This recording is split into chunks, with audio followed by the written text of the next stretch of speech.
ఈనాడు దినపత్రిక చూస్తే high court సీజేగా AK Singh Tripura నుంచి బదిలీ, ఆయన స్థానంలో జస్టిస్ ఎంఎస్ రామచంద్రరావు.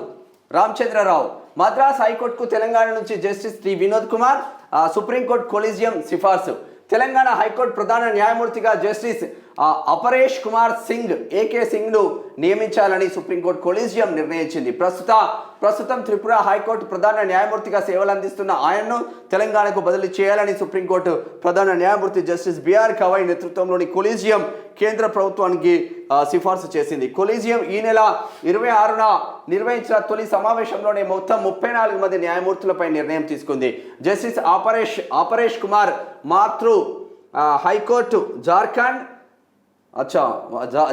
అంటే అయినది. తెలంగాణ హైకోర్టు పూర్వ సిజిఐ జస్టిస్ అలోక్ కుమార్ అరాదే ఈ ఏడాది జనవరిలో బాంబే హైకోర్టుకు బదిలీ కావడంతో ఆ స్థానాన్ని జస్టిస్ అపరేష్ కుమార్తో భర్తీ చేయనున్నారు.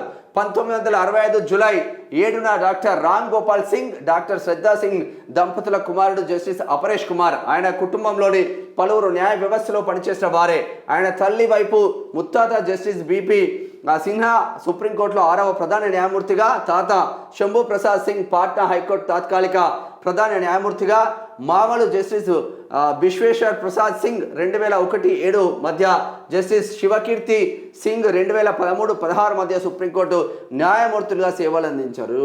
మొత్తం కుటుంబమే న్యాయమూర్తులుగా గ్రేట్ అని చెప్పుకోవచ్చు. ఎందుకంటే న్యాయ వ్యవస్థను కాపాడాల్సిన అవసరం ఉంటుంది.